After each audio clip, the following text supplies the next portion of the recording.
liées à la masse salariale. Le fonctionnement inclut les dépenses d'appui social, d'entretien et sécurité de l'espace scolaire, de fonctionnement de vie scolaire et des redevances. Et l'investissement vient pour soutenir le programme de construction, d'aménagement et d'équipement pour être à même de pouvoir être en adéquation avec la demande de scolarisation, avec l'offre scolaire.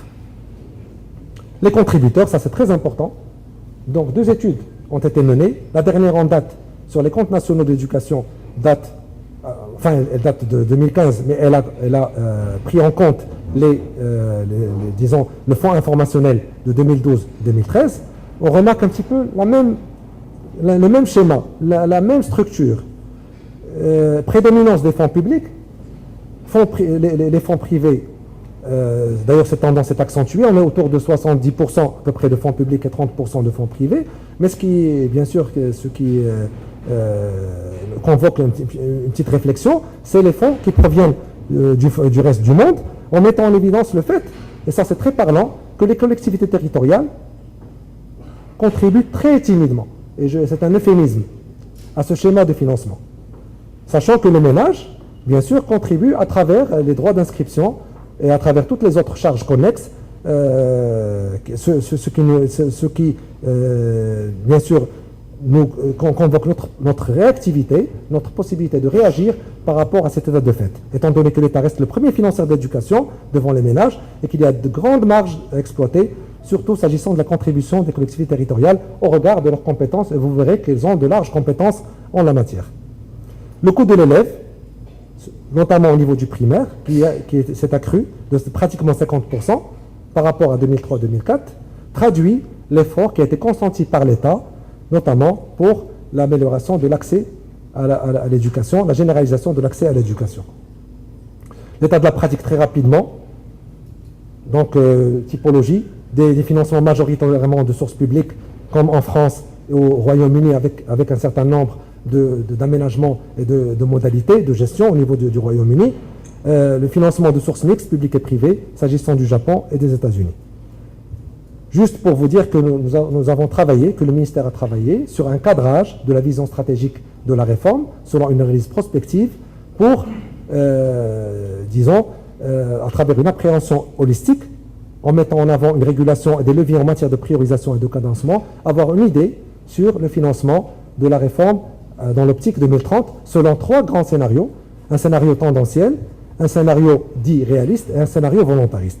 Donc nous disposons, ça nous prendrait beaucoup de temps de revenir là-dessus, juste pour vous montrer que nous disposons de cet élément-là, de cet aspect-là, pour, bien sûr, par rapport à cette question de financement de la vision stratégique. Les contraintes. Si la question de la priorité accordée à la chose éducative est tranchée, la problématique de son financement reste à convoquer au regard de besoins qui peuvent sembler illimités.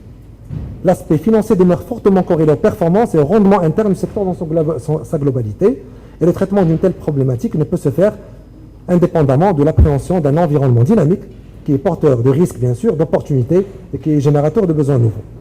Voilà les principales contraintes qui vont déboucher sur un certain nombre de leviers.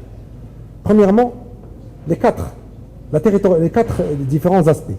La territorialisation de l'action publique, convergence des politiques publiques, et là nous notons, bien sûr, la marge de progrès qu'il y a lieu d'avoir, étant donné que les collectivités jusqu'à présent contribuent faiblement dans l'effort de financement du secteur, alors qu'elles ont des prérogatives et elles ont un champ et des domaines d'intervention et de compétences qu'elles pourraient mettre à profit. Les collectivités territoriales pourraient s'arrimer à ce schéma de gouvernance en déclinant des réponses de proximité efficaces et réactives. L'optimisation, l'autre élément, l'optimisation, rationalisation des ressources. Pour atteindre les objectifs ambitieux d'accès de qualité, le principal levier tient dans une utilisation plus efficiente et équitable des ressources mises à disposition. Donc l'allocation optimale, le ciblage sont des problématiques qui sont bien sûr imbriquées aux autres problématiques de financement. La stabilisation et la viabilisation du cadre de financement, qui est par essence soumis aux contraintes de préservation des équilibres macroéconomiques, et où le gestionnaire est acculé à la réalisation d'arbitrages annuels qui sont surdéterminés par la conjoncture. Le budget général de l'État, évidemment, ne saurait prendre en charge l'intégralité des besoins inhérents à une réforme en profondeur du système éducatif. Donc, il y a un certain nombre de leviers que nous verrons par la suite dans la loi organique des finances qui va aménager et qui va introduire la pluriannualité, qui va nous permettre de nous adosser au projet de loi cadre que j'ai évoqué précédemment. Et puis, la diversification des sources de financement, avec tout le potentiel des partenariats publics-publics et publics-privés, qui n'est manifestement pas exploité comme il le devrait. Et puis, pourquoi pas envisager un modèle ou un schéma où le ministère et ses démembrements se focaliseraient sur leurs missions en cœur de métier et que certaines fonctions support pourraient être prises en charge par d'autres intervenants qualifiés. S'agissant des financements extérieurs, les financements dédiés à la politique sectorielle, sur la modalité dominante de l'appui budgétaire, gagneraient à être mieux adaptés à la carte génétique du secteur en termes de financement. Voilà un petit peu les 4 leviers. Le cadre de financement pérenne, viable et résilient. Levier numéro 2, diversification des sources de financement. Levier numéro 3, territorialisation de l'action publique. Levier numéro 4, optimisation, rationalisation des ressources. Je vais faire très rapidement. Alors, je reviens au projet de loi cadre. Le projet de loi cadre apporte un certain nombre de réponses par rapport à la viabilisation de la réforme, de la mise en œuvre de la réforme, en définissant les principes et les orientations des choix stratégiques de la réforme, aux fins de garantir les finalités, la garantie de la pérennité de la réforme et la mise en place d'un cadre contractuel national obligatoire pour l'État et pour tous les acteurs et parties prenantes. Ce dispositif se rapproche des lois d'orientation, mais il ne constitue pas, à proprement parler, une loi de programmation.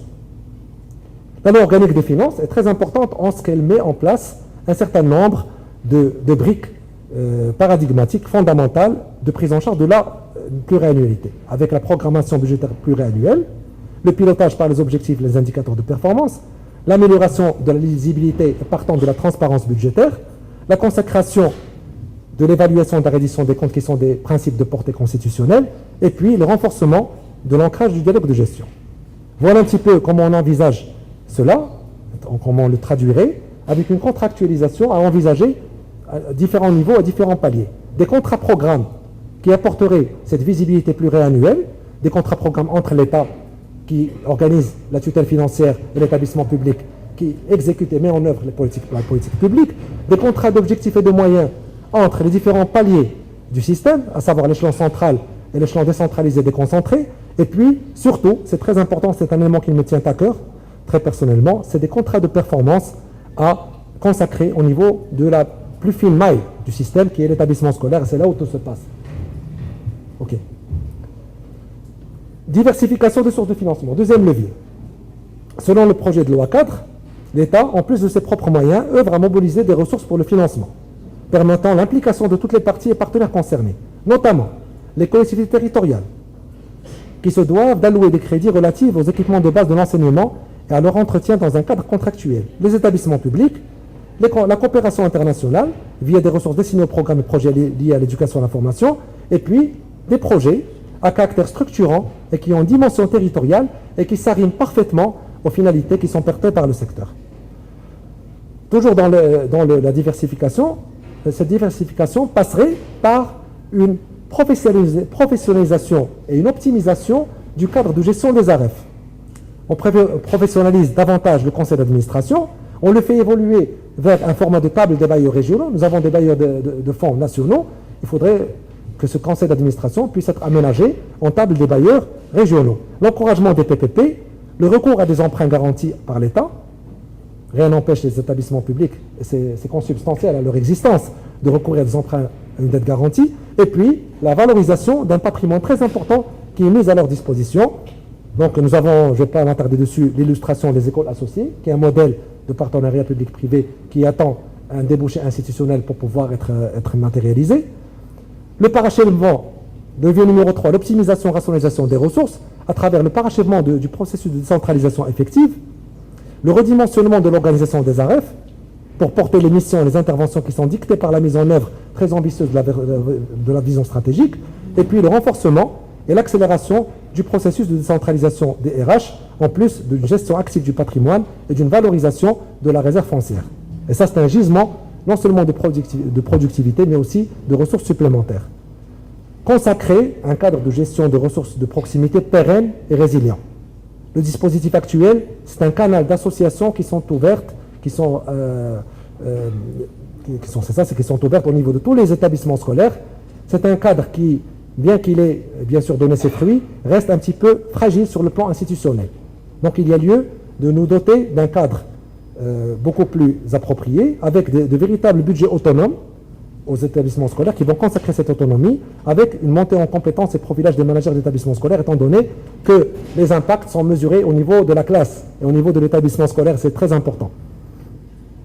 La territorialisation de l'action publique, le modèle marocain de la régionalisation avancée offre un certain nombre de possibles et d'opportunités en matière de contribution et en termes d'efficacité, de réactivité et d'appréhension fine des besoins des populations à l'échelle locale.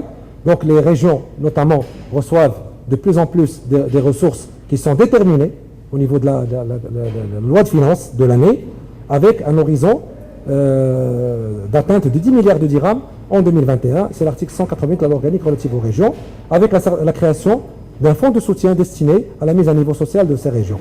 Le nouveau modèle de développement est de nature à impacter positivement le secteur éducatif et constitue une opportunité réelle et ouvre des perspectives certaines d'amélioration. Donc c'est un petit peu les compétences des différentes collectivités territoriales. Donc il y a un certain nombre de champs à investiguer pour pouvoir trouver d'autres sources de financement. Alors, dernier point concernant cet aspect-là, tirer profit de la dimension territorialisée des programmes régionaux de développement intégré dont les finalités, en termes d'inclusion, d'équité, s'arriment aux finalités portées par le secteur éducatif. On a beaucoup de conventions de développement intégré à dimension spatiale concernant certaines localités. Ça permet de corriger les inégalités territoriales, spatiales et sociales. Les plans régionaux du programme de réduction de disparités territoriales et sociales. Un grand programme, celui de l'initiative nationale de développement humain. Et puis des conventions spécifiques avec les collectivités territoriales, notamment avec les conseils régionaux.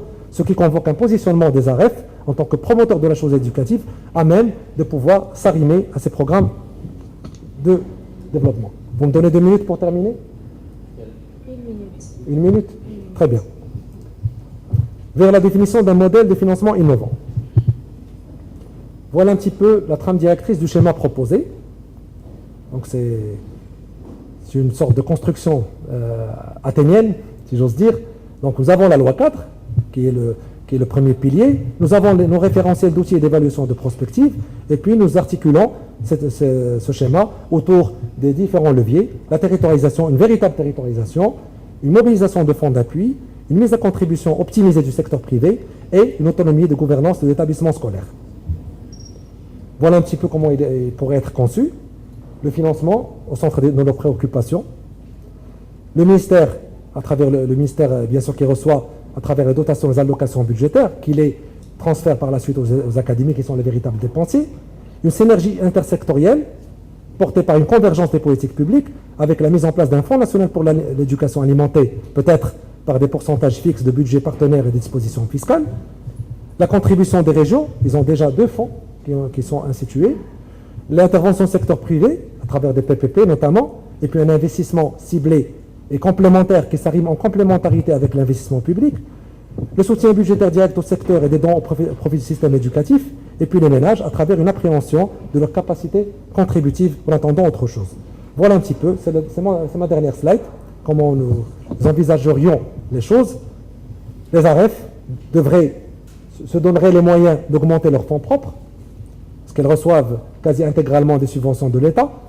Elles recourraient à l'endettement garanti par l'État. Elles procéderaient à une valorisation beaucoup plus importante de leur patrimoine, surtout le patrimoine qui est mis à leur disposition. L'État, en plus du budget général de l'État, pourrait créer un fonds avec un dispositif d'affectation des ressources à concevoir. Les collectivités territoriales redéfiniraient leur rôle et leurs compétences au regard de leur loi organique et de leurs prérogatives. Et bien sûr, qui donne une charge, donne une ressource, c'est clair, c'est connu. Une formalisation des contributions au regard des compétences, les compétences propres, partagées et transférables. Et il y a beaucoup de marge de manœuvre par rapport à cela. Et puis les ménages, l'enseignement obligatoire gratuit 100% exonéré. Et étant donné que les ménages, fatalement, ont recours au système public, au système privé, on peut aménager des dispositifs sur la base d'une appréhension beaucoup plus fine des capacités contributives des ménages et une caractérisation de l'offre. Et c'est un modèle qui reste à définir. Et je m'en tiendrai là en vous remerciant de votre attention et de votre patience. Les enjeux tels que cela a été exposé dans le cadre de